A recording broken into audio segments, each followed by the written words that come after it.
Namo Buddhaya. Welcome to another video. Sometimes, no matter how many people are around us, we feel we're the only person that living in this world. We feel lonely, we feel left out. Loneliness can be dangerous if we did not know how to handle it.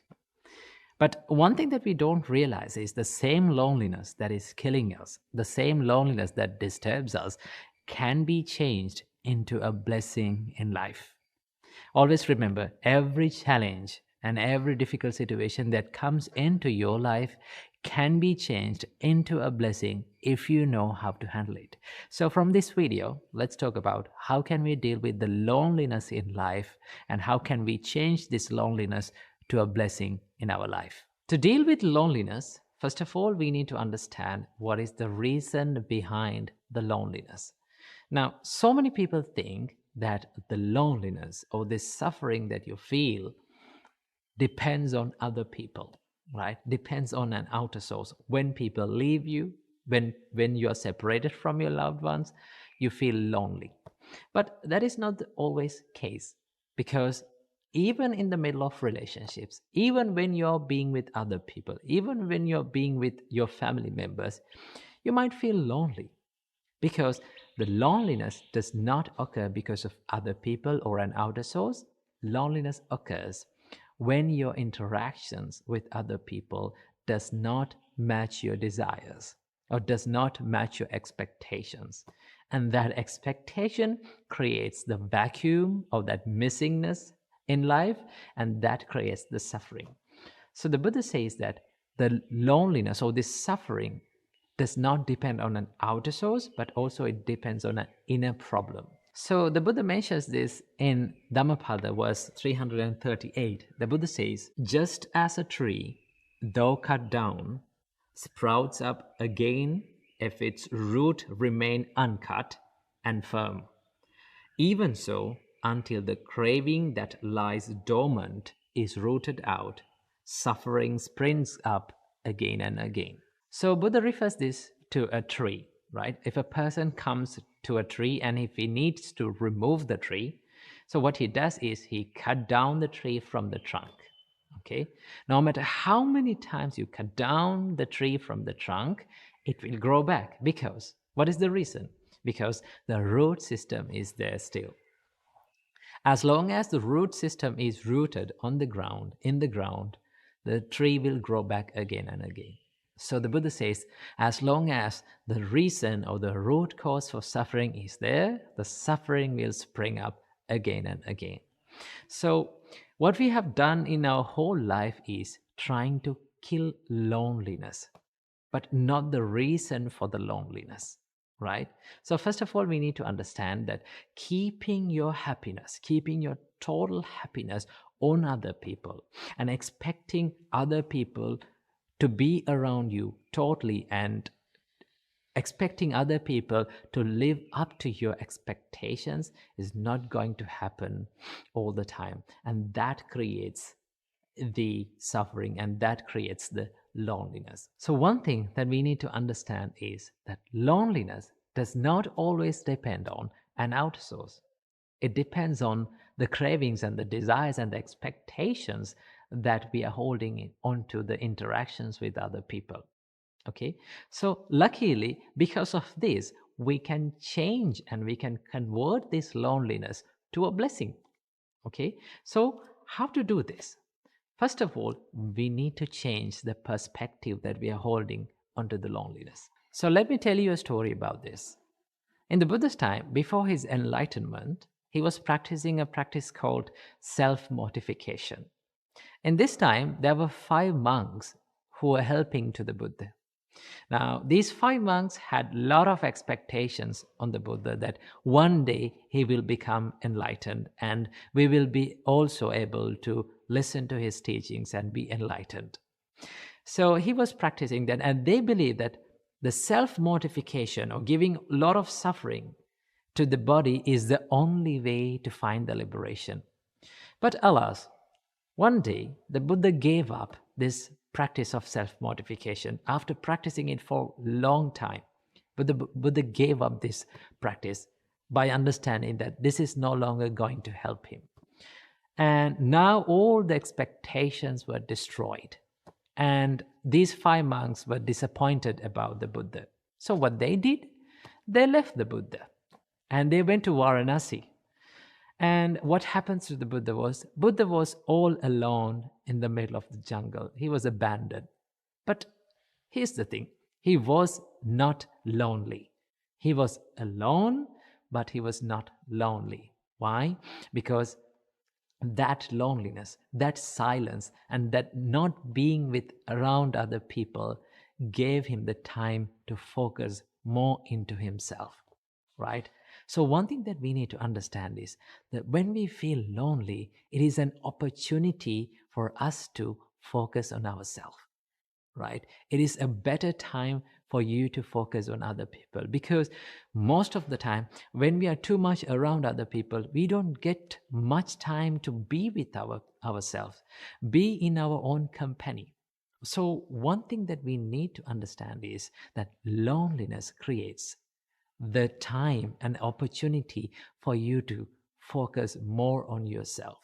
Okay, so if you hold on to that view and think that, oh, now I am lonely and then now I am alone, but now this is the chance for me to focus on my inner values, so that you can build up your inner values, and you can care more about yourself, and you can focus on your what mistakes that do I have inside my life, what should I do and what should I practice. The more you focus onto yourself, you can develop and you get the chance to develop your inner habits and good values into you, so that it creates a better personality inside you. So understand that the loneliness or not being around other people is not always a suffering. It is an opportunity for all of you to build up a better life. So what you have to do, get this time and take this time and take this opportunity for you to be more focused into yourself and to practice this self-love, self-compassion, and also to build up good habits in your life. If you understand this way of dealing with loneliness, the loneliness will become a blessing to your life. And one day you will thank for that loneliness, because it created who you are today. So understand that loneliness does not always depend on other people. It always depends on what weave you're holding onto this experience in life. So be more focused onto yourself, into yourself, and create a better life for you. Namo Buddhaya. Namo Buddhaya. If you take a healthy seed and plant it in an infertile pot or infertile soil, what will happen to the seed? Slowly by slowly, it will start to die. It will never grow. The problem was not in the seed. The problem was in the environment. Same goes with our life. Although we are good people, although we have good qualities inside us, the environment or the people around us can affect the good qualities and can affect our inner values. And that is why in Buddha's teachings, the biggest amount of focus is given for the people who we associate.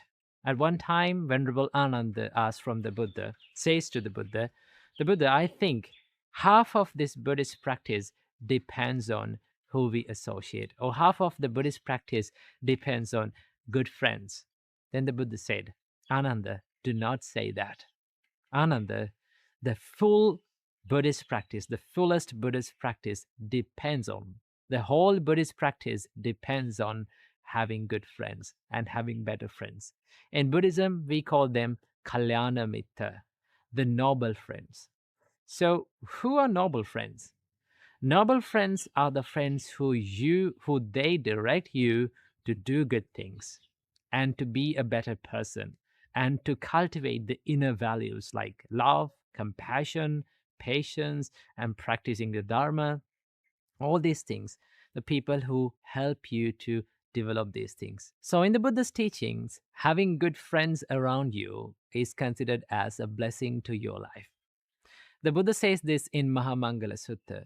The Buddha says, Asevana cha balanang panditanang cha sevana etang mangala muttamang. That means the Buddha said, do not associate with people with lower qualities. Associate with people with higher good qualities. Okay, having a good association with people who have higher values and higher qualities will help you to improve in your life. And that is why in the Buddha's teachings, a major focus is given to the people who we associate. Even in the monks community, when we are living with monks, monks live in one aim, with the one aim to practice the inner qualities like love and compassion, sharing, meditations, and spiritual practice. When you're being around such a community, it is very easy for you to practice it. Now, when I began the practice of the monkshood, it was a challenge for us to practice these qualities like meditation. For an example, it was very difficult to meditate in the beginning, but we had group meditations. That means our senior monks meditated with us. Okay, we were sitting with the senior monks and we were meditating, and we see from the beginning of our monkhood, we saw that our senior monks are meditating for hours and hours, and that inspired us to meditate. So, having and being with a community of people who are like minded and being with people who can help you to improve is a blessing for all of our life. Now, when I say this, I know the question that comes to your mind. How can I have people around me that helps me to improve? Okay, because I live in a toxic environment. Maybe you're living in a toxic environment. Now, that is the problem that we most of the other people have, right? And then you may ask, like, I am living in a toxic environment, so how can I find good friends and how can I find people who are going to help me? Well, I know we don't get the exact environment that we expect all the time. There will be always toxic people around us. There will be always unfavorable environments around us. Okay? But from time to time, we get into contact with people with better qualities and better people and with higher values. And do not lose that association. Connect with them, be with them, inspired, get inspired with them, and then associate. Keep associating those people from time to time. The more you associate them, the more you develop the inner qualities. It's something like this. If you grow a plant in a little pot, right? For an example, if you take a bonsai plant, it grows in a little pot, right? So the environment is limited, the soil is limited. Okay, so what happens to the tree? It doesn't grow much. Okay, it start to grow slowly, but because of the environment, because that is because the roots are stuck in that little amount of soil. What will happen if just one root came out of that pot and got connected with the ground? What will happen? The tree starts to grow. Same like that.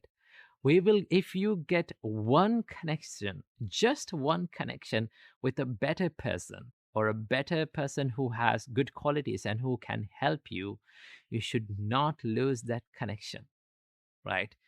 You have to be connected with that person and you have to grow, and that will help you to grow in your life. So then the environment that you live in will not matter to you because you have that valuable connection with that one person.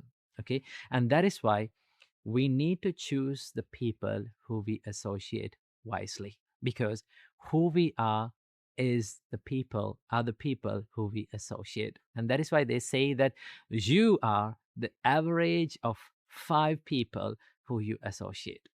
Just look around the people who are living with you.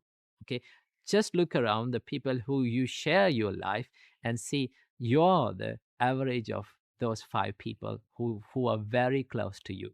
So that is why we need to be very wise and very keen when we pick friends and when we pick people to associate. And if you got just one connection with a person who has better qualities and good qualities that who can help you to improve, Never lose that connection. Be connected with that person and improve yourself. Namo Buddhaya. Love is not a noun. Love is a verb. Understand? Keep this in your mind, okay? What is it?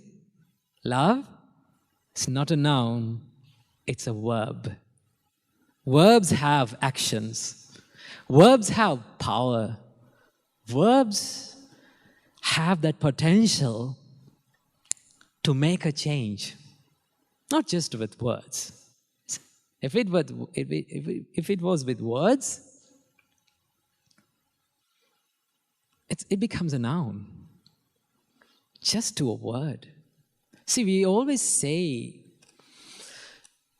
I love you. I care for you.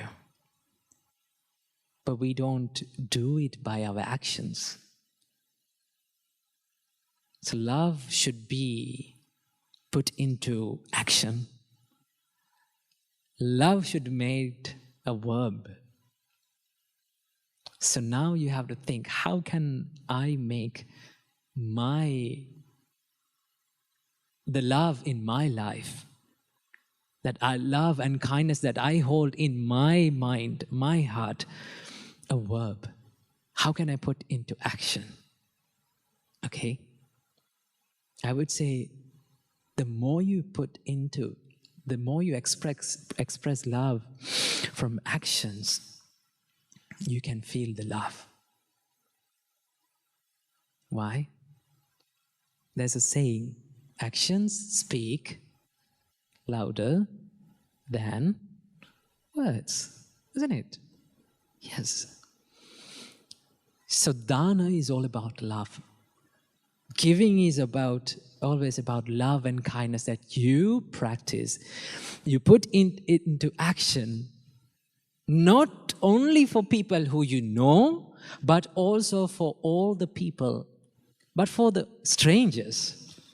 See, now you all are gathered here. You don't know each other.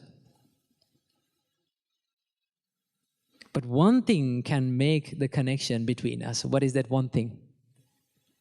The love, the kindness. That is what Supreme Buddha did in his entire life. He practiced the love that no one can, to an extent that no one can practice. He had to sacrifice a lot of things, unimaginable things, to practice this quality. Say sometimes to practice love, we have to let go. We have to let go things. We have to let go sometimes the material things. Sometimes we have to let go the anger. Sometimes we have to let go the hurtful thing that the other person has done to us. We have to let go it. I know it is difficult. Practicing these things, practicing these qualities, amazing qualities, is not that easy. It is always difficult. And I think it is much better for all these things to be difficult. The more it becomes difficult, the more we feel the value, the more we feel the need of doing it. Namo Buddhaya. Welcome to another video.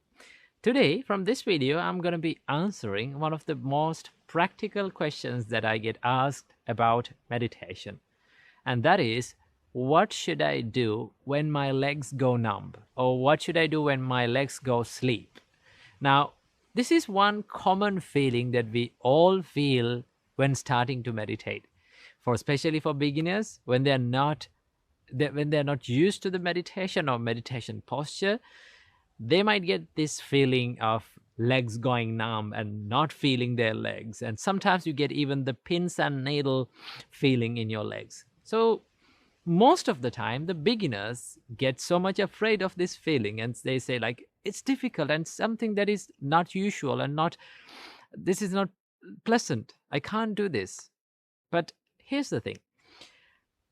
This numbness and this legs falling asleep and this pins and needle feeling is not something that is related to meditation. It is related to the posture. This feeling happens when your nerves get extra pressure. One of the mistakes that most of the people do is, as soon as they feel the numbness in their legs, they change the posture. Because when you change the posture, the numbness go away. But here's one thing happen.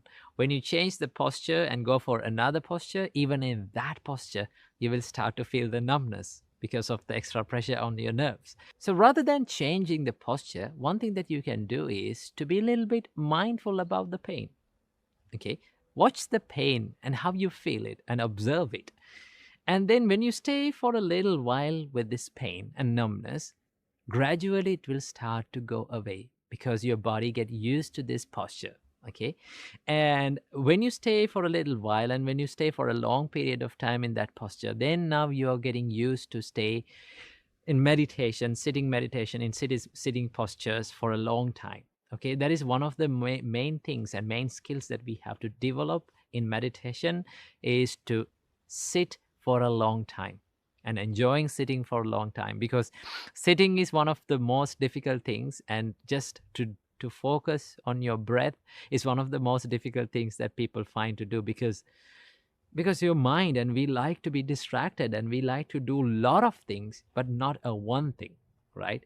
So it is much better to stay in your posture and be mindful about that numbness or this pain or that pins and needleness in your legs, and pretty sure after a little while the numbness will go away. Okay, but if you keep changing the posture, you will never get the practice and your body will never get used to these postures. So this is the solution for your legs to go fall asleep or go numb, or you feel this pins and needleness. So stay for a little while in the meditation and observing and being mindful about this numbness in your legs, and then it will gradually go away. But if the conditions and if these feelings prevail for a long time, maybe there's another problem with your body about this feeling. So what you can do is you can simply change the posture, but if only this pain or this feeling prevails for a long time only. But if not, just be mindful about it and observe it, and then you will see that the pain and numbness will go away. Keep practicing meditation. Namo Buddhaya.